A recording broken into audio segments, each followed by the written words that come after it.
I'm Dr. Robyn Rocklein, and today you've joined me for another edition of Adventures in Vocal Technique. I'm so glad to see you again. And today what we're going to be talking about is we're going to be talking about resonance, intonation and pitch, some vocal warm-ups, like how we warm up, and then I'm going to be talking about those myths of singing. And then I want to give you a few pointers and tips that I've learned through time that makes your life a lot easier and a lot more enjoyable when it comes to singing. Okay, so let's get started. So the first thing that we're going to do is we're going to talk about resonance. Now, resonance is a boost or an amplification of sound. What does that mean? It's such a hard concept to grasp.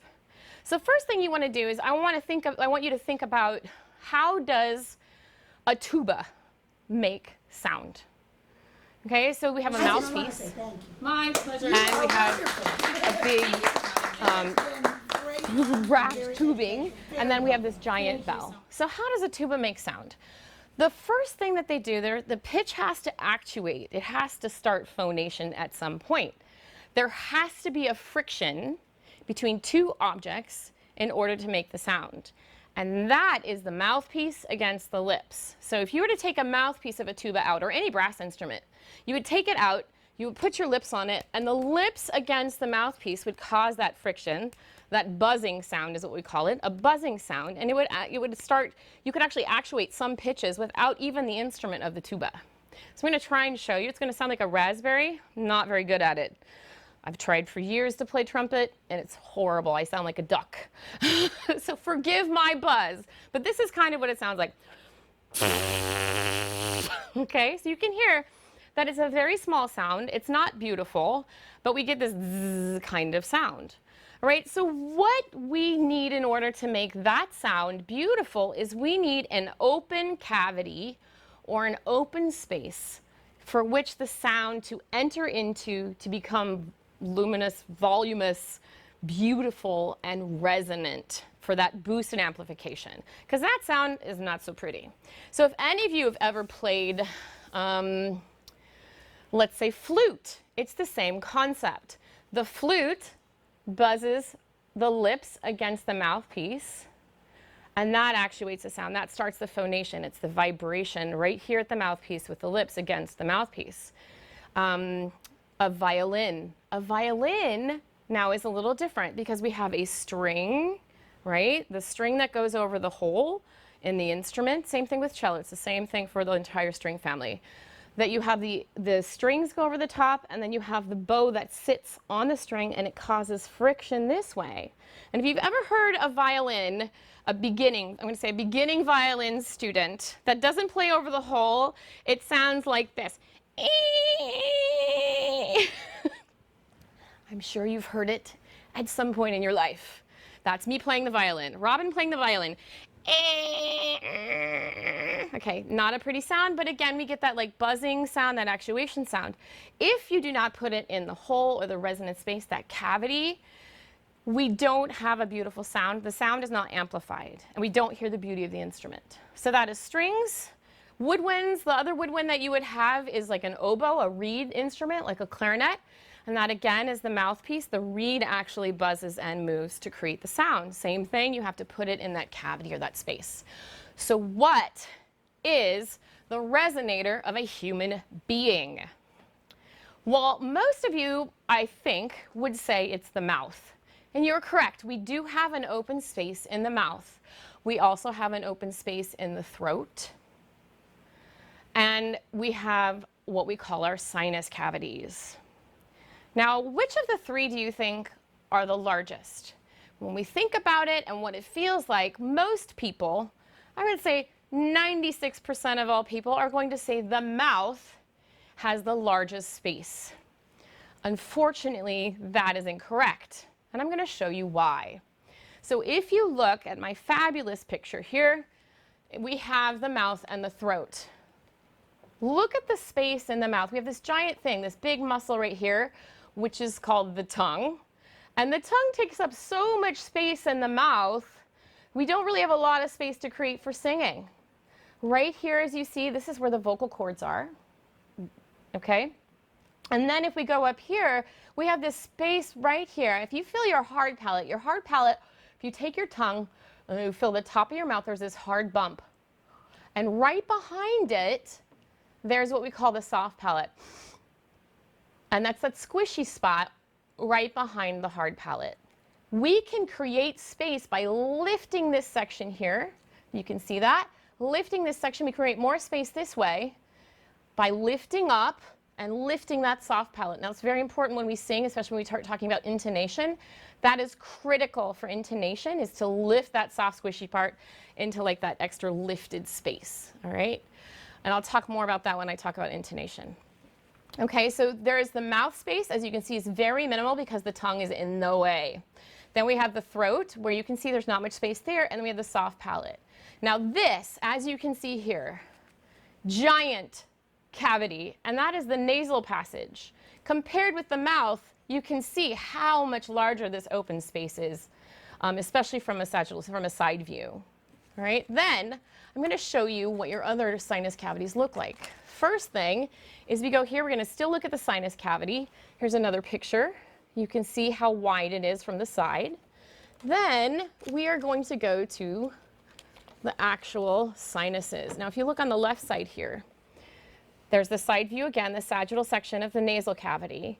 But if you look here, that it's not just deep, it's actually wide as well. It goes all the way out here, your sinus cavity, as well as we have these little ones here, and then we have big frontal lobe ones right up here. I have a baritone friend, very good friend, who has this massive forehead. And so that means his sinus cavities are ginormous in his forehead. And we're always super jealous as singers because he just has natural resonance. It just sounds like this all the time. It's just enormous sound. And it's just when he speaks because his sinus cavity is so huge up there.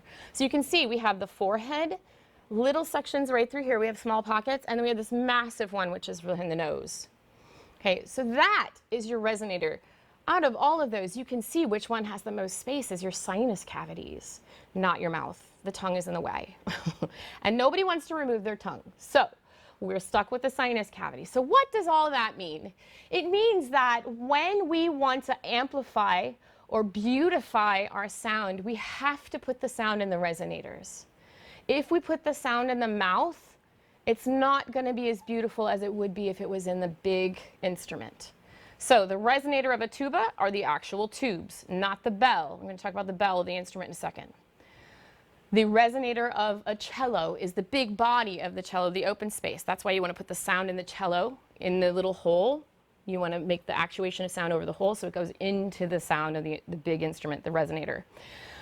Same thing with the clarinet or the flute or the saxophone. It's the body of the instrument, not the bell. Now the bell, let's talk about the bell.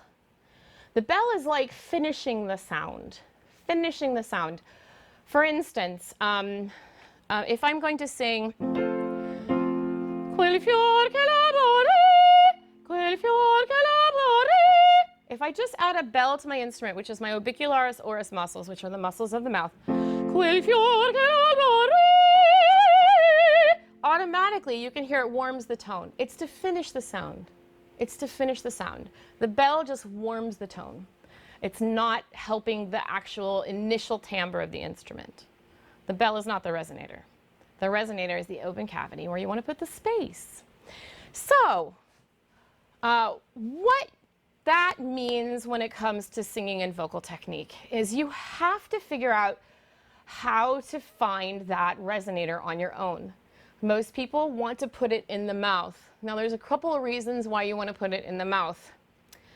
The mouth is really close to your ear. And we get this wonderful feedback, especially if we put the sound in the back of our throat or in the back of our mouth. As you saw on that picture here, it's right near our ear. Our auditory tube is right here, okay? Because of that, it sounds really yummy and really warm when we put it in the back. So I'm going to do Quel fior. This is a Handel piece. It's a Handel duet that I just sang last week, so I'm using that. And it sounds familiar because he used that music to create Handel's Messiah.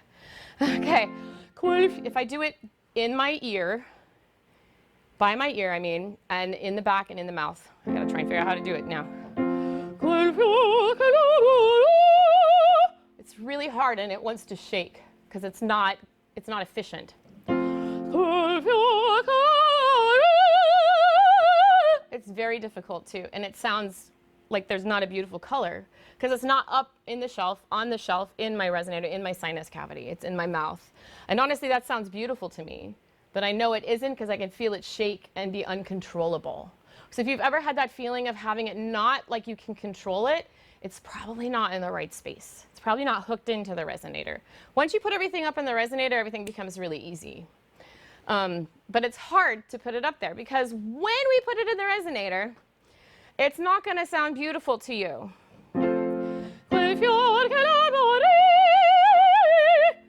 It sounds adolescent. I sound like a kid or a young boy or kind of screechy and really bright. And I know that's not what you're hearing because it feels easy. So I have to trust my body. It feels easy. I know it's going to sound good, so I don't have to worry about it. But if I actually try to make it sound good, I'm going to put it in, not in my big resonator, not in the nasal cavities. I'm going to put it in my mouth and in the back. And you heard what happens. And then you have trouble singing. You have trouble singing the line efficiently. It doesn't flow from your body. You actually have to make it happen. It's too difficult. So what I recommend doing, if you have a Nalgene bottle is one of these beautiful things. They're your singer's best friend. They are also a trick that I use to teach people how to feel where your resonator is and what it should feel like when you actually sing. Now, if you are home, I would recommend pausing the video, going and getting your Nalgene bottle, and filling it up. It doesn't matter how you fill it up. I'll teach you how we have to find the pitch. Now, a tuba, I'm going to use a tuba. Tuba's great. I love tubas. It's probably because I lived in Germany for a while. Every Volksmarch, we would go to the tent afterwards, and we'd be singing Prosit, Prosit, and the tuba would be playing. It was really fun. So while you're getting your Nalgene bottle, what we have to do is you have to think about an instrument. How do they find the pitch? The way they find the pitch is they press a valve. The length of the resonator shortens, which changes the pitch. So the length of the resonator would shorten. So if I filled it up with some more water, it would be like me pressing a different valve on a tuba, so it would shorten it to this. So it would be a different pitch. All right? The reason why I'm telling you this, you may have to rewind it so you're not confused, because this is a little complicated. But because I don't have valves on this instrument, I have to find the pitch that it's going to ring at. So the way we do it is we slide all the way up and all the way down, and when we hear a boost in amplification or a buzzing sensation, we want to stop. So we want to hone in on that pitch until all of a sudden it rings. You'll feel it buzz in your mouth, and all of a sudden you'll hear it and it'll feel buzzy in your ears. I know that sounds really strange, but I want to show you what it's like. So this is the equivalent of your resonator. When you sing and you get that buzzing sensation, that means that your sound is in your resonator. Okay, so here we go.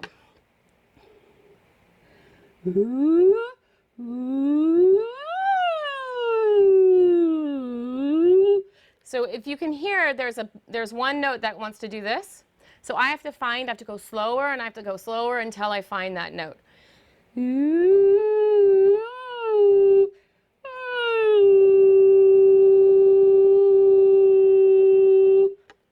Okay, so now what I want to show you is what it sounds like when I don't have it in the resonator. All right?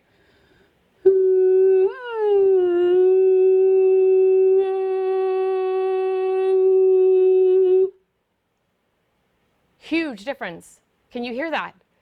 So this is the difference between when you have it in your resonator and when you don't.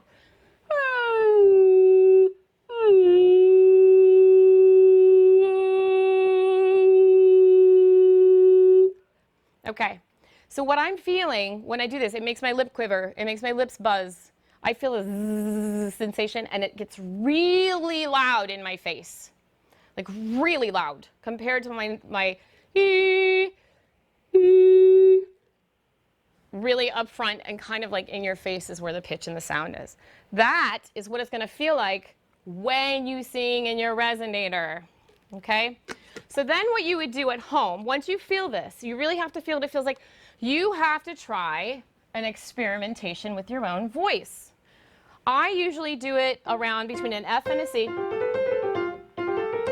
That was a Lydian scale. I think you know that now because Nancy taught you the modes. Okay, so anytime you want to do this, you want to stay in a comfortable pitch range, all right? Because all you're trying to do is find your resonator. So what you're going to do is I just have you start on an E vowel for men, that's for women, E vowel for women, an O or an A vowel for men, because men like O's and A's and women like E's. We're just made differently, okay? Men, you'll know, you try the O or the A when you sing, you'll have one that you like better, and it just depends on the guy, okay? Now, if you're a tenor, like a classically trained tenor that sings opera, you're going to love E. They're like a whole nother animal. They're strange and wonderful, and we need tenors in our life. All right, so pick your favorite vowel when you do this. So what I have them do, what I have a student do in order to find your resonator is you just start changing the inside shape of your mouth, the inside shape of your nose, trying to put it in different places that you haven't put it before. All right, if you keep doing the same thing over again, you're not going to find it because you're just singing the same note the same way you've always sung it. So this is going to be a session where you have to experiment with your own voice, and it's kind of fun. Once you find it, once you find the resonator, it will buzz and it will ring. So what you would do is you go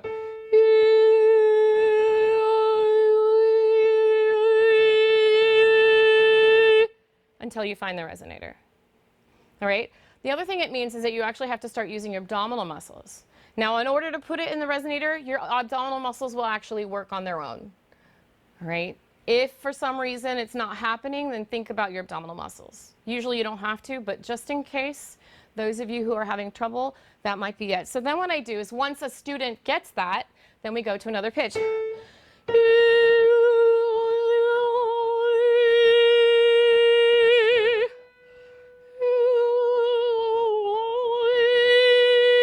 Etc. And then I'll do a 5-finger pattern.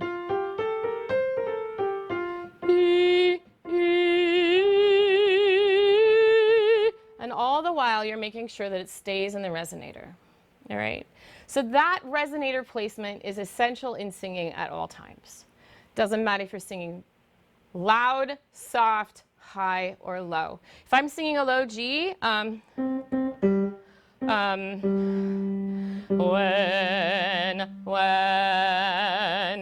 whoa, that's me in the mouth and the throat. I can't even do it. It's horrible. It's horrible. This sounds busy and ugly sounding, like buzzy and ugly sounding when I do it. But I know it sounds good to you because it's easy. I can actually do it. I can actually phonate down there. Okay? So that is your experimentation in finding the resonance, or clarifying whether or not you are actually putting it in the big resonator, which is the sinus cavities, okay?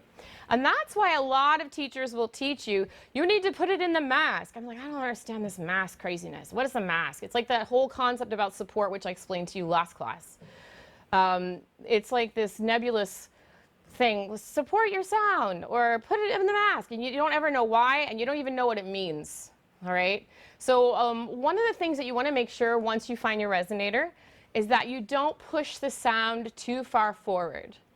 Reasons why people would push the sound too far forward is this has to work in order to put the sound lined up here right in the resonator, okay? You never want to put it too far forward because then we get this ee, ee, ee. It's not a pretty sound. It's like a crumb horn in Renaissance music. It's not a pretty sound. All right, you have to lid the lid off, hunker down, which means your abdominal muscles actually have to work. When you push it too far forward, you don't have to do anything. I can still make the sound and not work at all. It sounds clear and loud though. It sounds awesome. No. It might sound fuzzier to you when you put it in the resonator, and that's okay because it feels good. Okay. Wonderful. So that is resonance. So reasons why, besides the feedback that you get, the warm sound that you get, why people would not want to put it in the resonator, I said I want to call them lazy abs. They don't want to work hard. You have to use your abdominal muscles. We talked about that last time. The shh will show you which muscles to use. One of the biggest reasons, one of the most problematic things why people don't want to put it in the resonator is because it sounds astronomically loud. Like in the universe, your voice is louder than anything. It's the size of Jupiter, your voice, okay? But we don't hear that. We don't hear that. We don't hear this massive, crazy screaming sound when we get in the high registers. We don't hear that.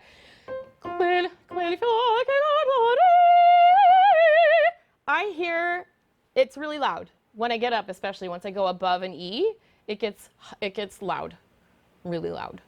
But it sounds even to you guys. It doesn't sound obnoxious and ugly and like a young boy screaming, okay? Which if I listen to my voice, it does sound like that. It sounds obnoxious, just to be polite. So people don't want to sound obnoxious. People want to make sure that all of the registers sound even in their ear. So when we do even registers in our ear,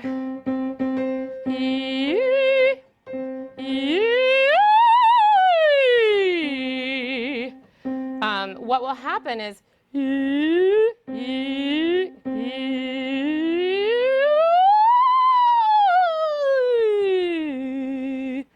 that's even in my ear. You hear it sounds all sorts of crazy. We don't want that. We want it to feel easy, which means it's going to sound easy and it's going to sound even. The goal of voice lessons, the goal of setting voice is to make sure all your registers are connected and even. Connected and even. So because it's so loud, people will not want to put it in the resonator, even though it's a more beautiful sound, because they think it's too loud. It's too loud. If it's too loud, your conductor will let you know it's too loud, okay? Then you just have to figure it out, okay? The other reason why you don't put sound there is in the middle lower register, like between an A and a D.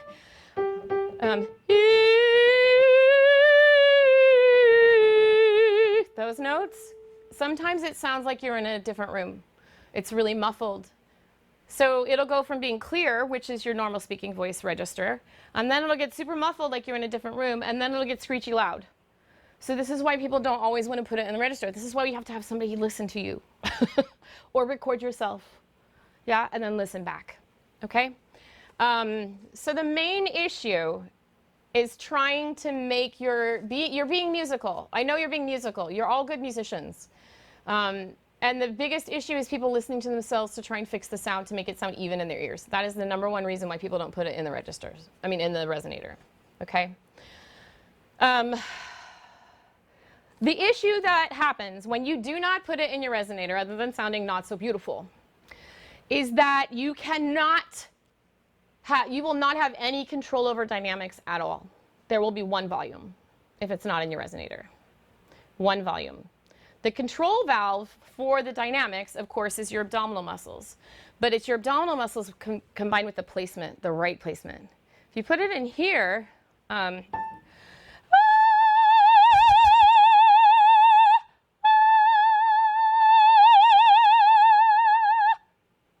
couldn't do that if it wasn't in the resonator. There's no way. I don't even think I could sing that high if I was not in the resonator. It's not a pretty thing. I have zero control, by the way. You hear what's happening? It's like flip, flip, flip. It's not in the resonator. I have no control. And when it flipped, it was because I was trying to push more sound through it. It's basically one volume, which is like loud and kind of, I want to call it brittle sounding, breathy sounding, sort of.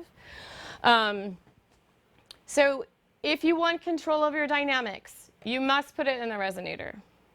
Yeah. Okay, that is my class on resonance. I hope it was enlightening to you. The next thing we're going to do is we're going to talk about intonation and pitch. Intonation and pitch. Okay. There is what we call a myth. I'm not talking about intonation right now. I'm talking about pitch. If something is pitchy or you have pitch some people say, I've had pitch problems. I have pitch problems. That's actually kind of a myth. Pitch problems don't really exist. Usually what happens is once you figure it out, it is your body not being able to hit a pitch because of something that you're doing prohibiting you from hitting the correct pitch. It usually has to do with tension or improper technique.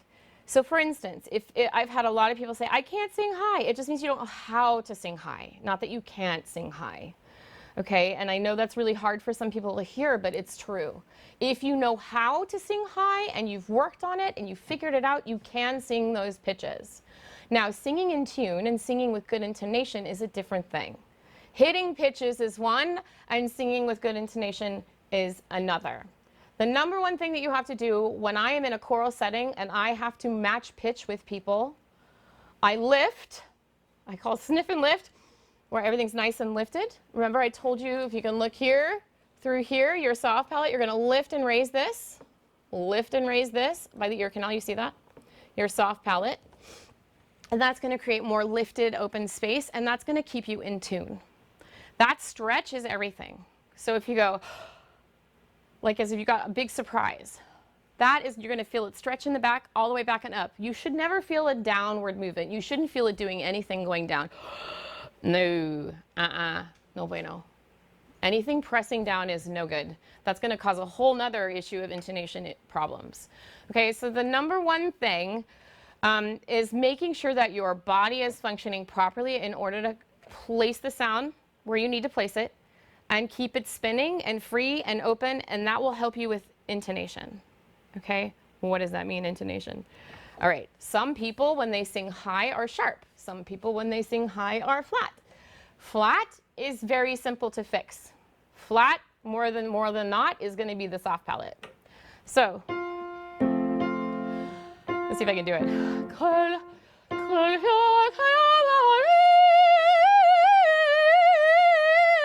Well, that's hard to do. Not lifting my soft palate.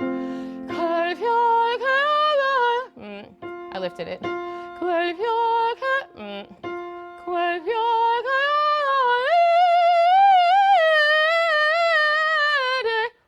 That is hard to do.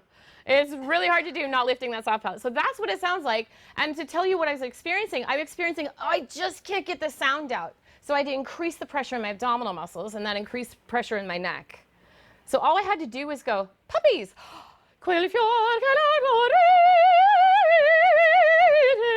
And it just fixes it just by having that little extra space in the back. That's going upward, never downward. Never create space by anything opening downward. Never. Never, never, never, never, never. Don't do it. Okay? Just lift up.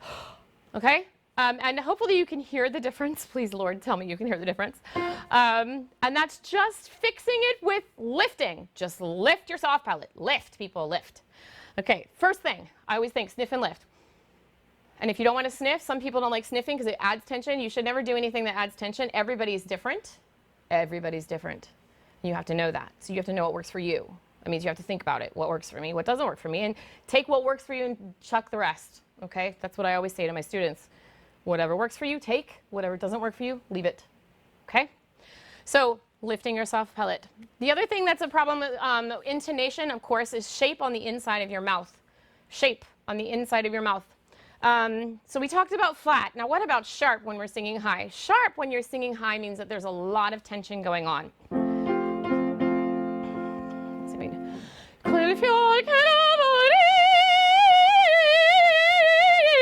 You hear it?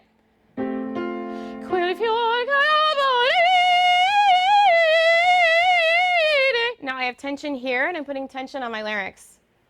Ooh. It sounds really good though.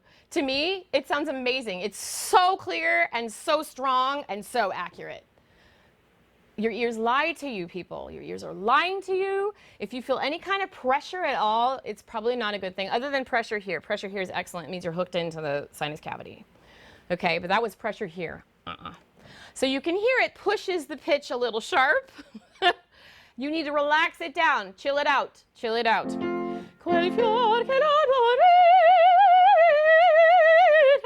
Super chill, super relaxed. I have my soft palate lifted. I'm not pressing on the sound, which is going to bring that sharp. Okay? Now, another thing that will cause something to be out of pitch, I'm going to talk about wideness. Let me grab a pen. It's not really a pen, it's a marker, but that's okay. You know what I mean. Okay. So, wideness causes all sorts of ugliness and pitch problems. I want to say pitch problems. Intonation issues. Quel fior che non morire. Wide singing. Quel fior che non morire. So an easy way to tell, let's do.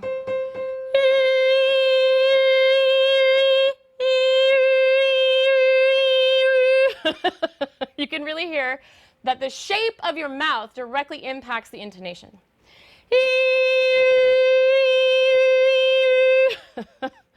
You want to keep it tall, folks. Keep your corners in. One thing that's going to help it feel better, especially if you're starting to sing high, your corners must be kept in. Corners in. It's crazy that something so simple as your mouth shape is going to have that much effect on it. When I start learning new music, everybody always goes back to what their old habits were, and they always want to come back when they learn new music. They always do. So what you have to do is, I can feel myself, because I started in musical theater. It wants to go wide. Musical theater, it's in the speaking register, so we can go wide without having a lot of effects on the voice. But we don't want to do that. We don't want to do that. You want to put the corners in so that you don't have that issue of the spreading. Okay, so when I learn new music, I have to just remind myself, corners in. I'll even put in my music this symbol. I'm going to show it to you. Which means put your corners in, baby. Put your corners in. Corners in. It's just like my mouth should be, right? Your mouth should be in like a tall, rectangular position. In like that, okay? Now watch what happens when I don't have the right mouth shape. I can't go any higher. See, I automatically put my no corners in. I'm cheating because I know how to do it. Okay.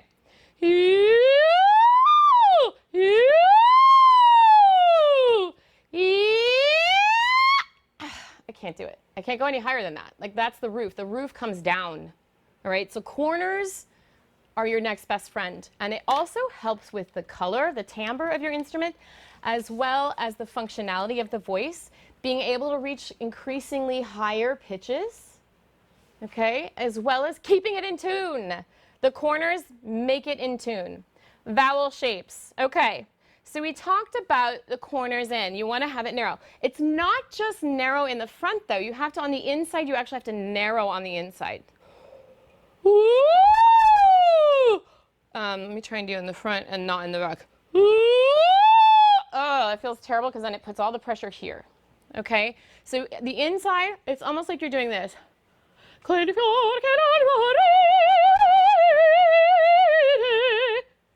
Corners in, narrowness on the inside of your mouth. Okay? Super tall, super relaxed. Don't add tension to your lips when you put your corners in. It's just tension here and nowhere else, okay? The other thing that affects intonation, of course, is placement, which we talked about in the resonance class. If you put it in your throat, it's going to be out of tune. It's most likely going to be flat. If you put it in the front, too far front, it's going to probably be sharp. Okay? So make sure that all of your vowels, whether you're singing I, yo, should all be in here. I call it the fish face plane, right here, all the way through here. Whether you're singing low or high, it all should run through here. It should never be in front of your nose or in your nose, and it should never be in your throat. The way you check to see if it's in your nose,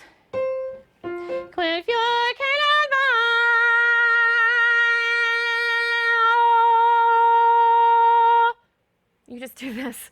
And if the sound is morphing when you touch your nose like that, you know that it's in your nose. If it does nothing, then you're in the right place, okay? Singing outside, natural voice. Okay, if you are trying to reach pitches that you have not practiced, or you have not, you're not comfortable with. Let's say you're a bass 2 in choir, which is a true bass. You're sitting, you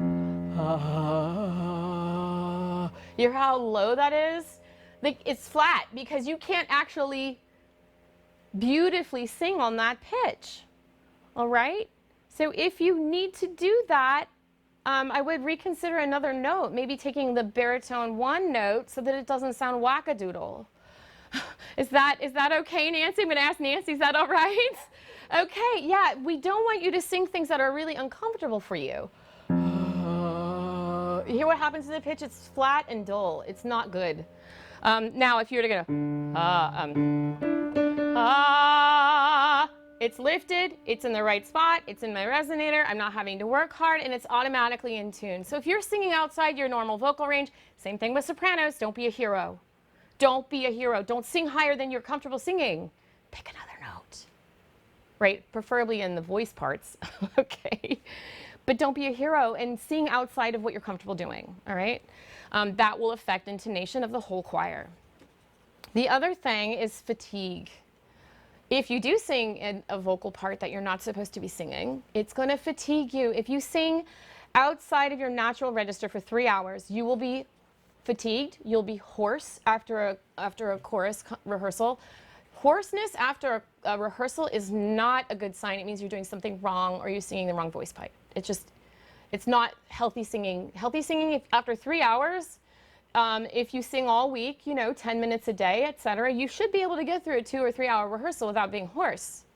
If you are hoarse, then there's something wrong with the technique that's happening. Or you're singing in a different tessitura that's outside of your natural vocal range. Okay? So those are some things you want to take into consideration. And if you are singing in those positions that, let's say you're needed and there's only 2 tenors in the whole choir at your church, and you've got to sing tenor because you're the only one who can hit the notes and you're dying, okay, well then I would get some help with that. Don't just, sing in a vacuum, all right? Get some help with figuring out how to do it properly to make it more comfortable for you. The other thing that affects intonation, and it has to do with the feedback loop that we get from singing, is the jaw wants to come forward when we want to warm the sound. Now, this happens to a lot of students subconsciously. Your body likes the feedback it gets from the warmer sound when you put it in your mouth by your ears. It sounds warm and yummy. So let's do.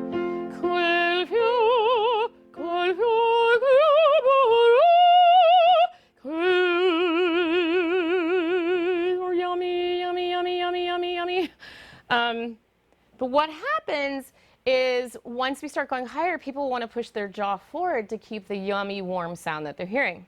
Do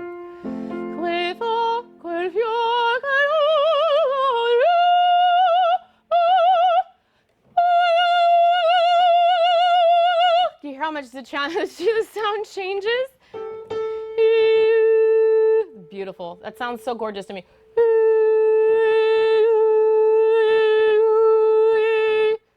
You can hear how drastic the change is when you push your jaw back.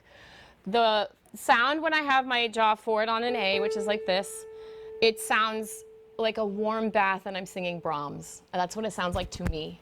When I push it in the right position, the relaxed position, down and back, it sounds adolescent, young, and really bright and ugly. Okay? Be wary.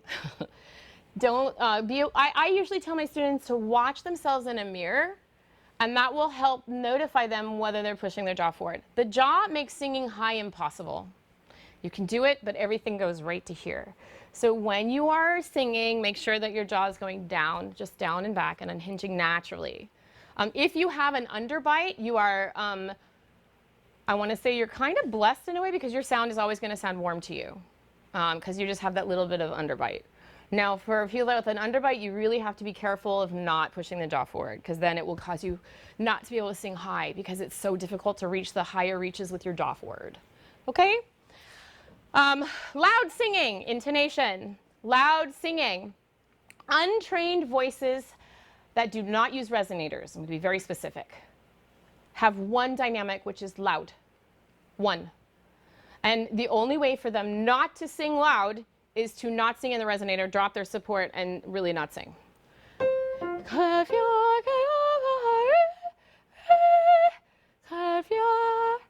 All right.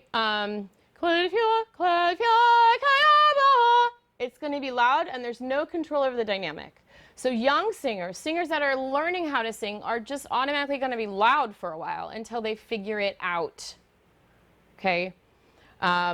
That can cause intonation issues. If you are learning how to sing, if you are a young singer who hasn't figured out where the resonators are, just know that you're going to be loud for a while. And you'll just have to deal with it. And you'll have to try and mitigate or lessen the effects on the entire choir when that happens, okay? That's just one of the things you need to be aware of. And because it's loud, it can sometimes change and warp the pitch because you're figuring things out, all right? That's another reason.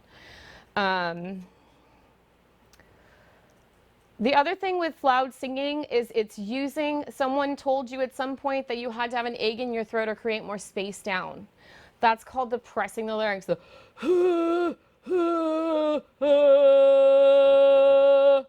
You can hear I'm pushing down on the larynx. I'm putting it in an unnatural position, and it's flattening and dulling the sound. You can do it up high. I've heard many a tenor do it. Many a tenor do it. Don't do that. Release your voice. Relax your voice. If you feel any kind of depression down, it's going to affect the pitch for the whole choir. And you're going to be really loud, like obnoxiously loud. I'm sure you've heard those people before.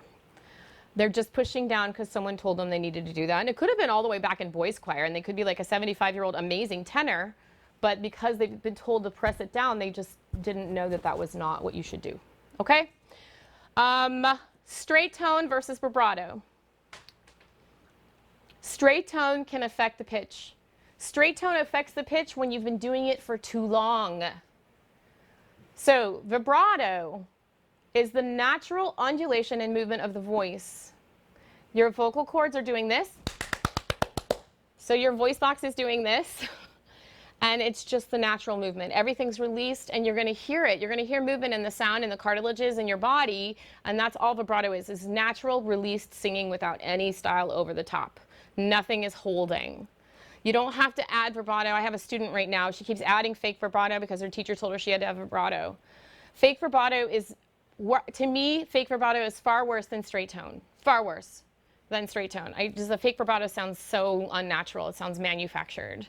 There are several young singers like Jackie Ivanka. I shouldn't say their names. Should I say their names? You can hear them. They're young star singers. They sound overly mature, and then they've got this weird vibrato thing. People love them because they're kids and they sound like they're 30, but there's weird stuff happening. I mean, Charlotte Church doesn't have a career anymore because she screwed up her voice by doing that. So you just have to be aware that you don't have to do anything for vibrato. You just have to relax, all right? Never add things to your voice that's unnatural. It will warp the pitch. It'll sound weird or fake or not right, okay? The other thing is straight tone pitch problems happen when there's no release of or relaxation of the voice, and it's because of fatigue. These muscles have to hold. I want everybody to take their thumb, put it on their throat, and I want you to swallow. So your tongue is connected to these muscles here. These are the constrictor muscles. They're the muscles for swallowing. So when you do that, you're going to feel, if you sing like the lip trill or the tongue trill, you shouldn't feel them pushing down at all. But in order to do straight tone, I feel them do this. I feel them go like this. And that's because I have to, because something has got to contract to hold the mechanism still. That's what you can feel it. And it buzzes more. It actually buzzes. I can feel the buzzing when I release into vibrato. Okay, so your body, in order to create straight tone, has to hold the mechanism. If you decide to sing and practice your straight tone for 3 hours, you are going to become so fatigued, and the pitch is either going to go sharp or it's going to go flat. One or the other. And it could be in one section, different people have different effects through fatigue. So when you practice your straight tone stuff, if you're doing arvo pert or whatever you're doing, ola yelo, etc., you want to make sure that you have a warm down session where you sing something with full vibrato like a spiritual or something. That way your body can release and feel better afterwards. But if you do it for too long, you may have intonation problems, and it has nothing to do with your ear. It has everything to do with the holding for too long and you haven't strengthened those muscles enough, okay? Pushing the chest up. Intonation problems with pushing the chest up.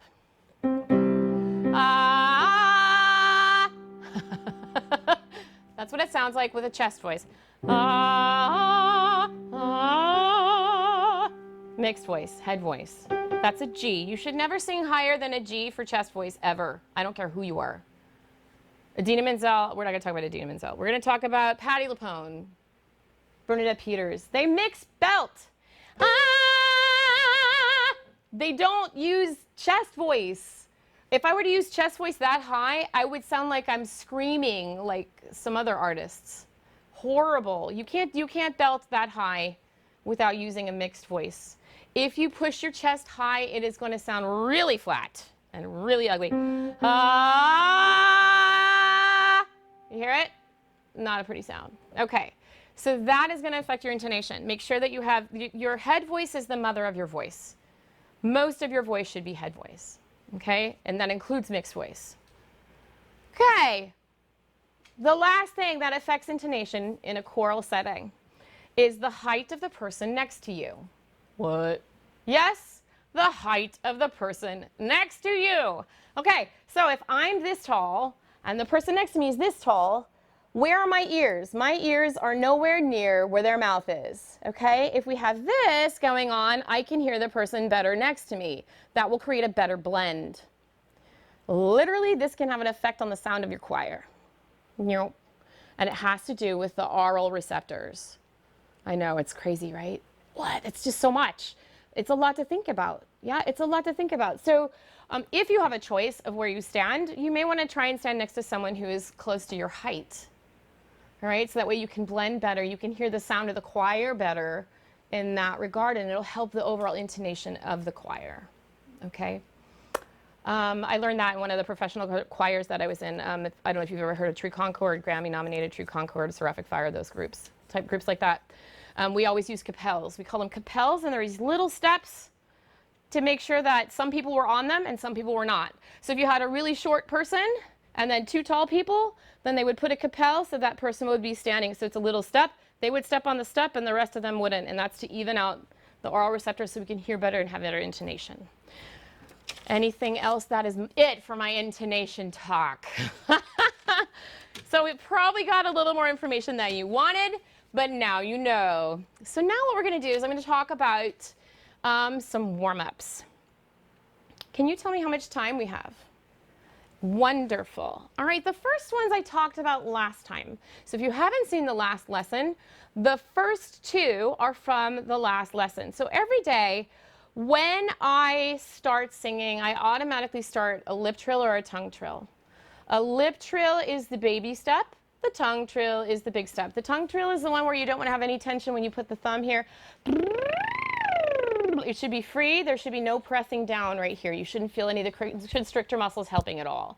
And you'll be able to monitor that with just a thumb. It's not pushing in, it's just monitoring, okay? Transitional to singing. Tongue trill to transition to singing. I don't think I talked about this one last time. If you sing a tongue trill or a lip trill, all right? What I'm doing when I'm lip trilling or tongue trilling, right now I'm lip trilling. If you can trill it without tension, you can sing it. You can. All you need to do is step on the conveyor belt. I don't change anything going from the small sound to the big sound. I literally have the exact same amount of pressure here. I don't add any extra mass when I start singing. I literally step on the conveyor belt. So what I'm doing when I'm doing it, I'm feeling what it feels like so that way I can produce the sound without any extras on top of it once I start singing.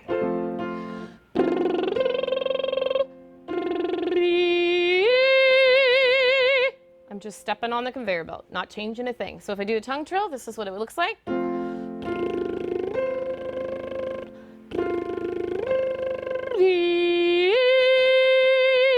Not changing a thing. Okay? So what I'll do, in addition to doing the,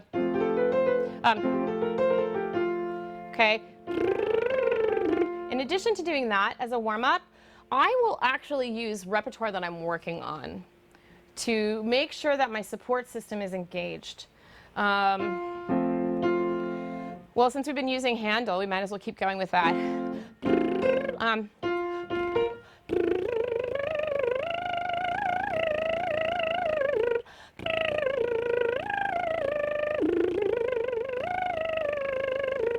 So there should be no muscles moving down, right? Extra help from here.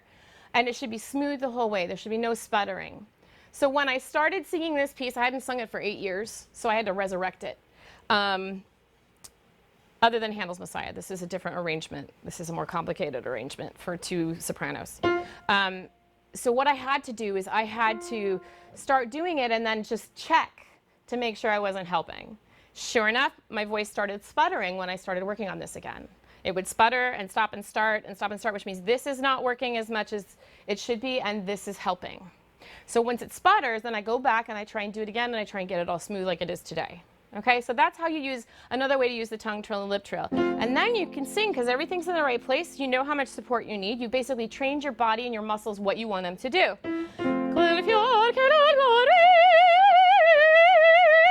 So much easier after the lip trill. I mean, even now, hopefully you can hear how free it is just by me doing it once. It's crazy how much it fixes your voice. So that's that. The next one is to warm up really easy, because that's just the edge of your chords coming together without any mass, really. The next one is, if you had a rough night, if you haven't gotten enough sleep, if you've had a hard day, you go, ah. We talked about that one last time. Another thing that I want to talk about singing and warming up, you must start singing 2 hours after you wake up. Do not sing right when you wake up, unless you have a competition and you have to, all right? Church, do your best, all right? I get it. If you have a 7 o'clock call and that means you have to get up at 5, sometimes I do get up at 5 if I have to sing. If I have to sing high or low, like super high or super low, then I do get up early to make sure that my body's awake and ready to go. Like every time we have a call for Tampa Oratorio singers, I usually wake up around 5:30, 6 o'clock just to make sure my body's awake before I start singing. Right? It's just like any other muscle. You could pull a muscle if you're not ready for it to be doing that kind of activity. Okay? Make sure your body's awake. 2 hours, then start singing it, and be gentle with your warm-up. That's why we have lip trills, tongue trills, and the ah. Nice and easy. No, oh, I'm going to sing for you. Not yet. It's just nice and easy. Ease into it. There are a couple of things I want to teach you about the number 5 right here. E-O, oh, that's, hold on. I did a different one. This one is E-O-A-O-U. E-O-A-O-U.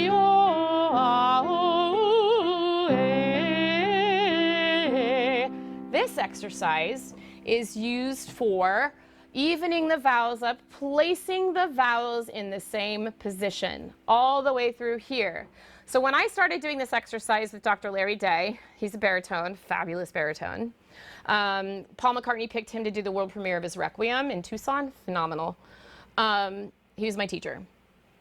I was all over the place, could not put a vowel in the same spot to save my life. This is the exercise he gave. And actually, it's made for baritones and made for men.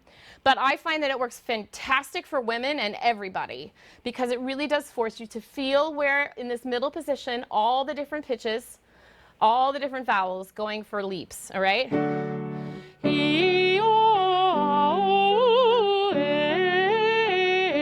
Because I was in music theater, I would shallow my oo vowels out.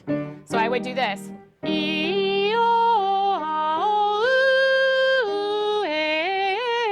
Okay, so I had to make sure I drop my jaw on the oo and make it a dark German oo, yeah?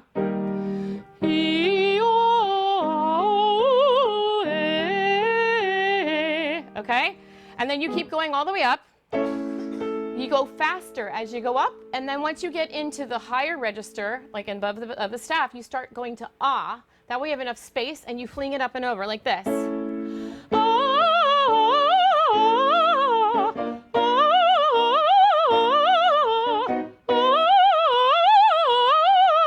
And then you go back down, and then you start doing the vowels again. And then you go slower as you go down to make sure the shift between the vowels with the leaps stays in the same place. So that's my exercise for that. Then we have the Chiedo, Chiare, Fiora, which is up there. It's number 6. Yes? This one is if you have passaggio problems. If you're learning how to sing through your passaggio because you don't think you can sing high, this one is for you. It's about sliding from one vowel to the other.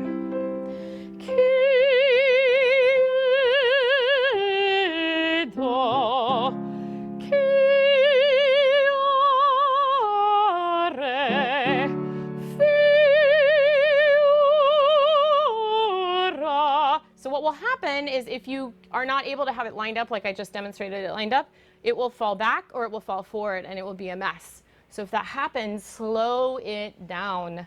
And then the same thing with this one, just like the last exercise, as you go higher, you go faster, and then you'll switch to an ah vowel when you get to the top of the staff. Ah. etc. And then you go back down again, and then you'll switch to the chiedo, chiara, e fiora. Okay? Next exercise is again to even up the vowels, get all of the placement in the same spot. This one is from Faye Robinson. It's ah. I know it sounds crazy. It's right here on the board if you can see that. Ah. And it just goes like this. If I can figure out what key I'm going to do. There we go.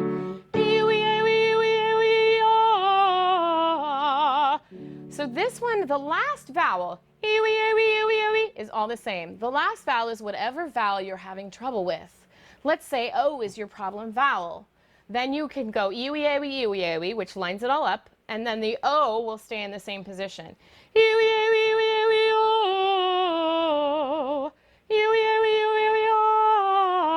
If for guys, you might want to do an E. That way the vowels stay in the exact same position. So those are my tips and tricks for warming up. Hydration, 2 things I want to talk about warming up. You're going to warm up differently for chorus, concert, oratorio, recitals, and opera. They're all different warm-ups. You got to warm up for what you're singing. You just do.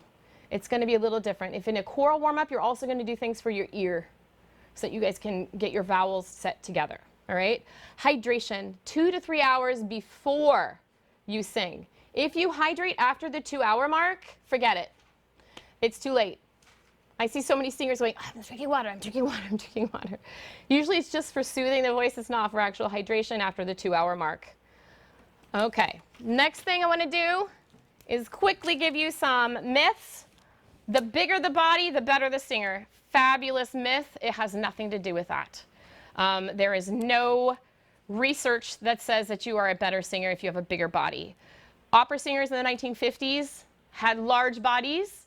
Opera singers now, unless you take care of yourself and have a normal life, you're going to be larger because of the cortisol released into your system. It stays here in your abdomen when it's not used up, okay? The other thing is they don't get to eat dinner till 11:30 at night, and then they go to sleep. There are lots of reasons why opera singers are bigger.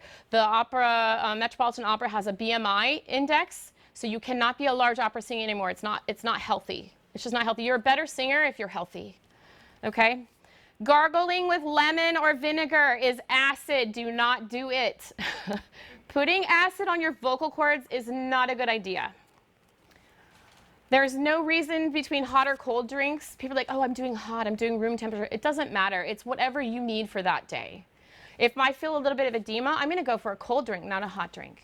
Hot drinks keep you warmed up, keeps your voice warm. But if I have edema, I'm going to want a colder drink, like putting ice on your throat, okay? So it just depends.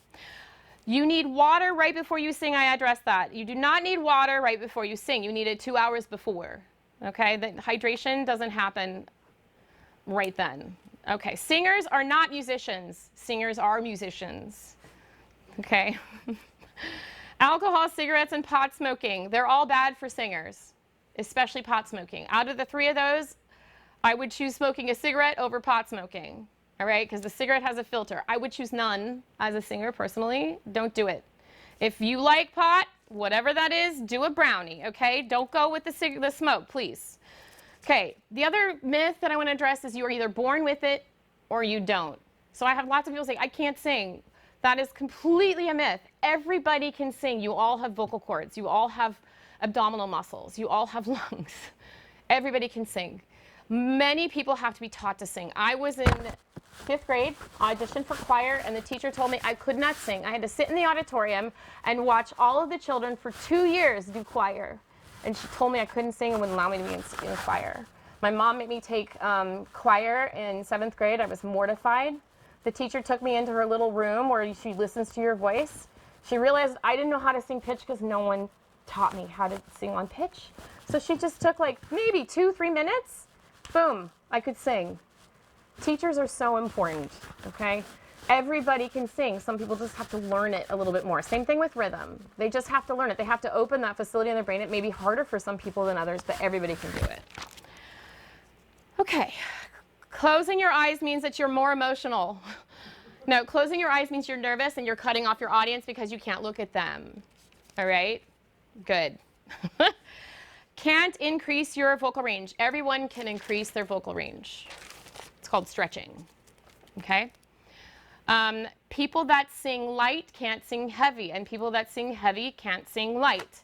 I can sing a Verdi Requiem and I can sing Handel. It's technique. It's all technique driven. Okay? Same thing with the light. Vocal rest or not singing through colds. This is a big controversial topic. I think Americans as a general population of singers, we are very delicate with our voices. Oh, la voce, la voce. And Germans are completely like, don't care. All right, they'll sing for 15 hours. All right, I think there's a happy medium. If you cannot phonate, there's an exercise I do with my students to see if they can phonate. It's staccato arpeggios. Ha, ha, ha, ha, ha. If you're sick and that happens, it's super light, arpeggios. If you cannot match pitch, you should not sing. If you can match pitch, you're fine. You just take it easy. All right?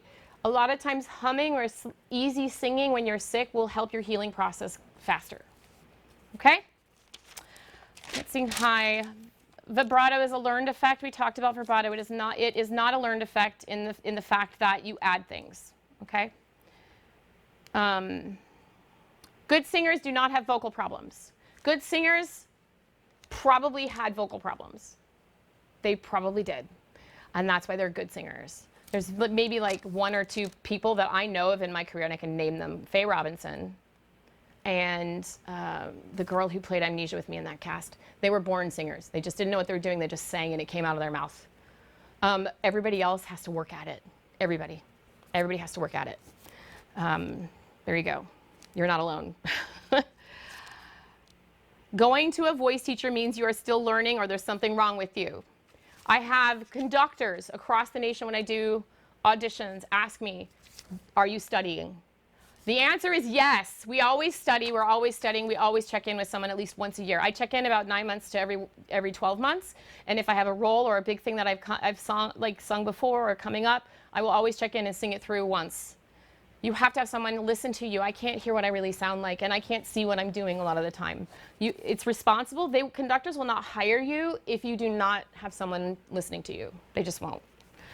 To make it, you have to be connected and have a patron. It's about work ethic and perseverance. Discipline. If you want to be a singer, it requires discipline and hard work. Now, my cardinal rules. Be a good colleague. Do not correct each other. Let your conductor do that, please. Don't tell people they're wrong or they're doing it wrong. Okay? Let the conductor do their job. Be a good colleague. Don't say I can't. Obviously, you're there for a reason and people think you can do it, so just try it. Stay moist and well lubricated. Be a professional. No gossiping about other singers. Be kind with your interactions with others. Make sure you meet the expectations of the conductor. And dress up. Don't be a slob. Don't come in flip-flops and a dirty t-shirt, please. Brush your teeth. Okay? Eat something before a rehearsal. Do not come on an empty stomach because we can smell the stomach acid next to you. And I know the people that they're thanking me. Then show up ready to go. And everything that you do, alcohol, eating, staying up late, affects your voice. And then, of course, don't ignore your issues if you are having vocal trouble. And then learn to adapt and overcome rather than complain.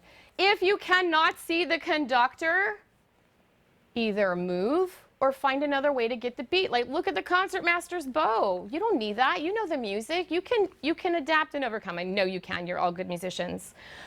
Being obstinate about things like don't breathe here and all of that, all of these little particulars, let your conductor do their job and you just go along with the flow. If you've done it one way before and it's a different way, it's a new experience. Don't be stuck in a rut and obstinate in your ways. Look at it as a new opportunity to find new joy in the piece. And that is all for today. Have a good one. Until next time.